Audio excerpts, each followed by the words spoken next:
Jadi inilah bayaran untuk gigimu. Hah?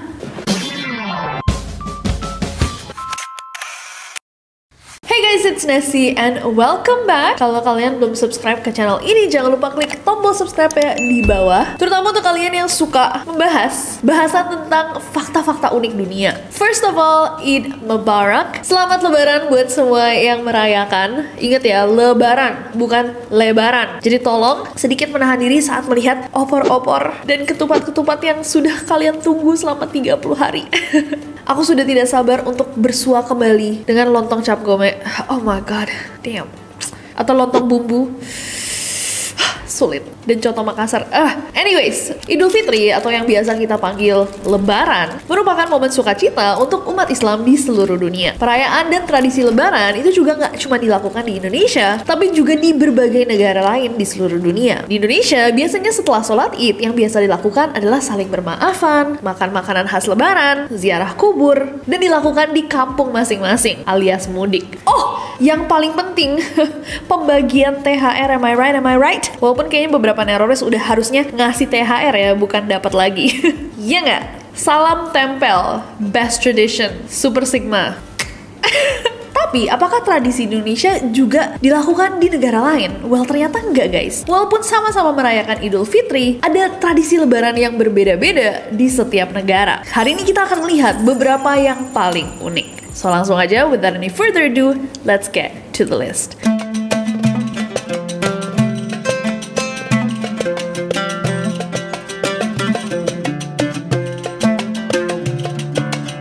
Yang pertama adalah festival perang telur. Perang telur? Afghanistan yang memiliki nama resmi Keamiran Islam Afghanistan adalah sebuah negara yang terletak di Asia Selatan dan Asia Tengah. Di tahun 2020, negara ini memiliki sekitar 31,4 juta manusia dengan 99% penduduknya itu menganut agama Islam. Dengan mayoritas penduduknya Muslim, Afghanistan juga punya tradisi lebaran yang menarik banget. Jadi setelah mereka melaksanakan sholat Idul Fitri, biasanya masyarakat Afghanistan akan langsung berkumpul untuk bermain dan makan-makan. Selain makan, para laki-laki itu biasanya melakukan sebuah tradisi unik yang disebut sebagai tokemjangi. Bener nggak tuh ngomongnya? Tokemjangi atau perang telur. Jadi perang telur itu biasa dilakukan sama dua orang pria yang saling adu kekuatan. Kekuatannya bukan kekuatan otot mereka, tapi merupakan kekuatan dari telur rebus yang mereka punya. Jadi telur siapa yang bisa menghancurkan telur yang lain itu yang menjadi pemenang. Ada juga satu permainan lainnya namanya gursai yang melibatkan dua orang pria yang berdiri berhadapan dengan satu kaki disanggah sama tangan. Selanjutnya satu sama lain akan beradu kaki, mendorong atau menyikut dengan tujuan untuk membuat jatuh lawannya. Oh, ini tuh kayak permainan Korea itu nggak sih yang biasa ada di drakor?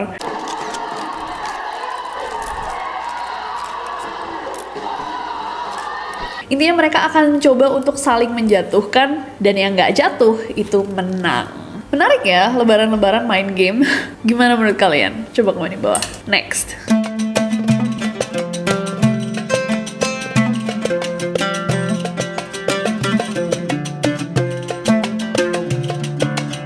Next ada festival gula. Hari Raya Idul Fitri kalau kita manggilnya lebaran di Indonesia, di Turki namanya Bayram.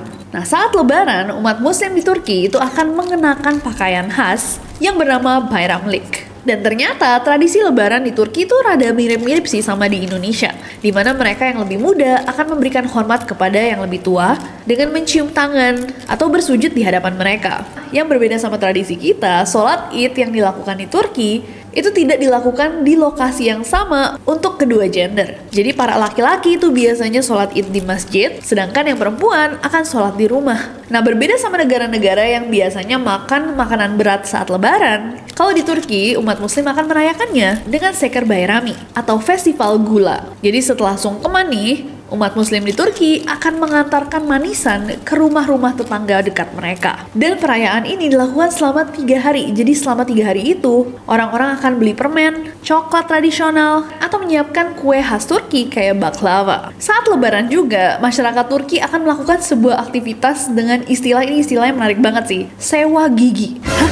Apa itu sewa gigi? Ini adalah tradisi pemberian hadiah. Jadi setelah tuan rumah mengadakan jamuan makan, sang tuan rumah akan bilang, kamu telah menjadi tamuku. Kamu telah membuat gigimu lelah dengan makanan yang aku sajikan. Jadi inilah bayaran untuk gigimu.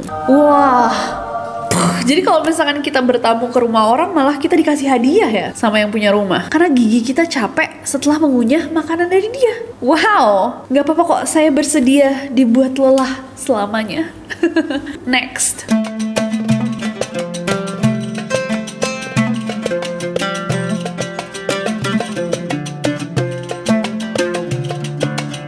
Next ada Henna Day. Nah, tradisi lebaran yang satu ini dilakukan sama umat muslim di India dan Pakistan. Namanya adalah Chanrat. Ini adalah tradisi yang beberapa kali juga aku lakukan dan cukup umum ditemukan di keluarga besar aku. Walaupun yang otentik lebih menarik nih guys, biasanya persiapan itu dilakukan atau dimulai pada minggu kedua terakhir bulan Ramadan. Sebagian besar keluarga itu akan membersihkan rumah mereka secara menyeluruh dan juga mendekornya. Dan juga sebelum Idul Fitri, biasanya yang perempuan itu akan menghias tangan mereka dengan pola-pola cantik menggunakan henna. Mirip-mirip kalau mau menikah, biasanya tangannya dikasih pacar. Ini juga kalau mau Idul Fitri, tapi biasanya nggak se-complicated atau nggak sekompleks itu patternnya dibandingin kalau mau menikah.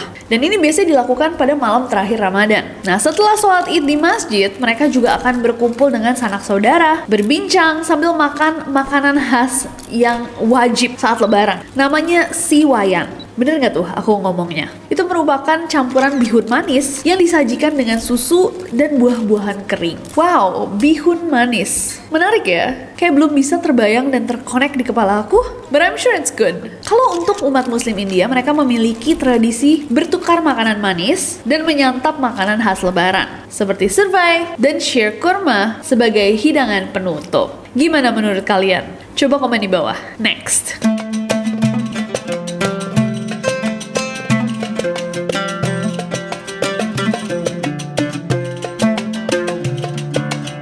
Next ada tradisi gantung karpet. Selain menyantap hidangan asli dan juga menghabiskan waktu bersama keluarga, ada sebuah tradisi lain yang khusus bagi masyarakat di Uni Emirat Arab saat merayakan Lebaran. Banyak keluarga yang akan menggantungkan berbagai macam permadani dan spanduk-spanduk yang berwarna-warni di luar rumah mereka. Hal ini sudah dilakukan dari zaman dahulu dan sebuah tradisi yang diwariskan turun-menurun. Taman dan arena lainnya juga akan dihias dengan bendera festival supaya mereka yang tidak memiliki keluarga tetap merasakan euforia Lebaran sebagai sebuah komunitas. Nah, sama seperti di India dan Pakistan, tradisi yang populer dan berasal dari UAE, yaitu menghias tangan perempuan dengan henna, itu juga dilakukan. Hal ini menandakan penyembuhan, kecantikan, dan juga pastinya perayaan. Berarti mereka harus punya karpet banyak banget dong ya? Kayak koleksi karpet kali ya? Ada yang dipajang di luar, ada yang di dalam, atau yang biasa dipakai di dalam dipajang di luar? Atau karpet-karpet ini emang khusus untuk dipajang? Gimana Tika? Orang sana tuh banyak punya karpet kan, terus beberapa permadaninya mereka taruh di luar untuk menyambut Lebaran. Wow, berarti di sana banyak yang koleksi karpet ya? Makanya Aladin punya karpet ajaib. Wah, menarik. I can show you the world, shining, shimmering, splendid.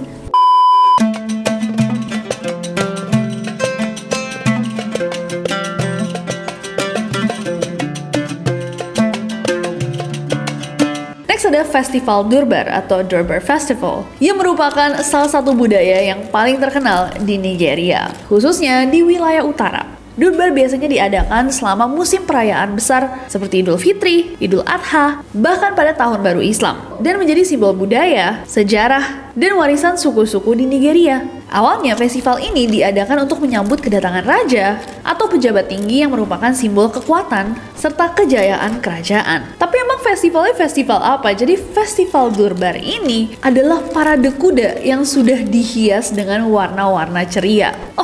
Cerah. Warna-warna cerah yang ceria. Jadi para peserta parade adalah prajurit dengan pakaian tradisional lengkap dengan baju zirah dan topi yang khas. Selain dihias meriah dengan warna-warna cerah, banyak juga kuda yang dihias dengan sulam emas dan kain-kain sutra yang indah-indah banget.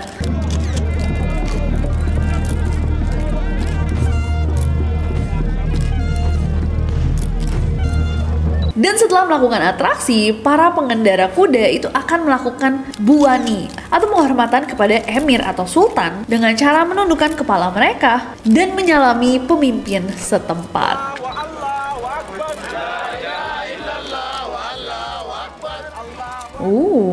Fascinating ya, jatuhnya kayak festival ya. Kalau kita taunya lebaran lebih untuk kayak kumpul-kumpul keluarga, jadi sangat-sangat family oriented. Kalau ini tuh lebih community oriented. Orientasinya secara komunitas gitu, bukan hanya keluarga. Menarik banget. Next.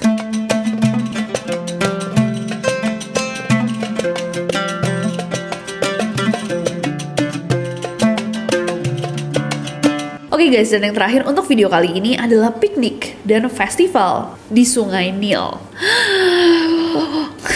Jadi setelah melaksanakan sholat Idul Fitri, bersalam-salaman, makan bersama, dan memberikan idiyah atau THR atau hadiah uang untuk anak-anak, umat muslim di Mesir itu akan pergi ke Sungai Nil untuk berpiknik dan mengikuti sebuah festival.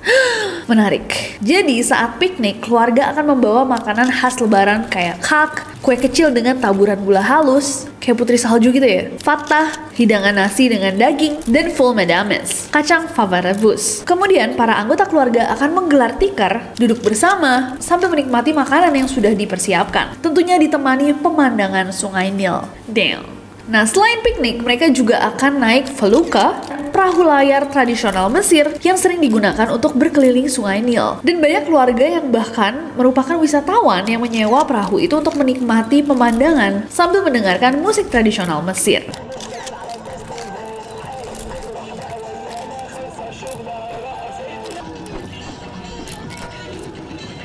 Selain piknik dan naik perahu, di beberapa tempat lain, masyarakat Mesir akan mengadakan pertunjukan tari perut atau belly dance dengan musik rakyat seperti tarab dan shabi. Grup musik juga akan memainkan alat tradisional seperti oud, alat musik petik khas Timur Tengah, dan tabla, gendang khas Mesir. Deng deng deng deng.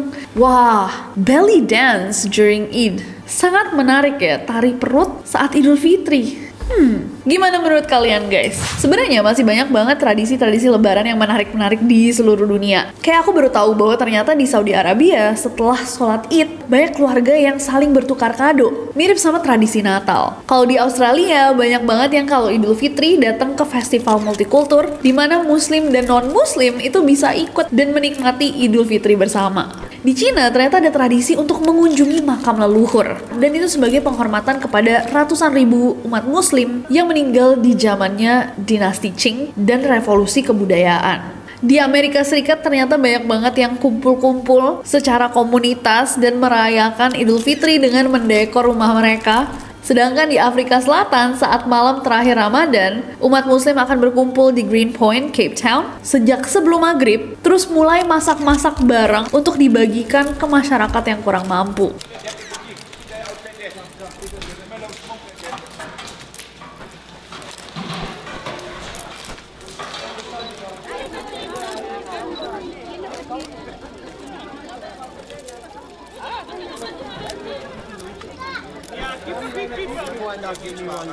Masyarakat di kota Tangier di Maroko itu punya tradisi keliling komplek sambil memainkan alat musik tradisional bernama gnawa sambil membaca sholawat. Rada mirip-mirip ya sama pawai obor takbiran kita yang gak kalah menarik tentunya sebagai tradisi. Jujur dari dulu aku tuh selalu paling jealous kalau ngeliat di media sosial ada yang ikutan pawai obor, karena di lokasi rumah aku gak pernah ada yang pawai obor sambil takbiran, and it looks so fun.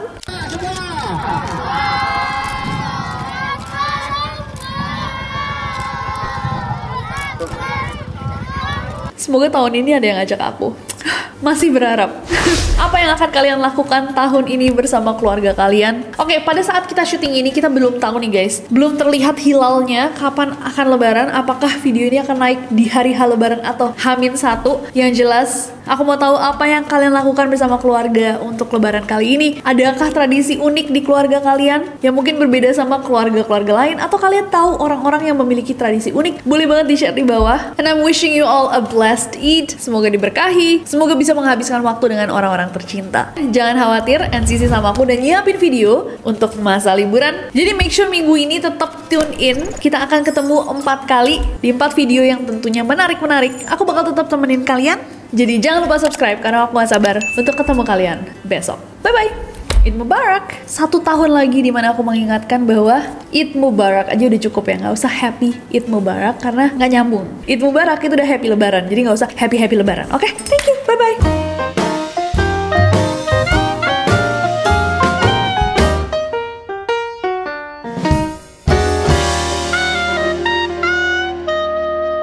Para peserta parade adalah para prajurit dengan pakaian tradisional. Tradisional. Sorry, dipotong di sini. Tradisional.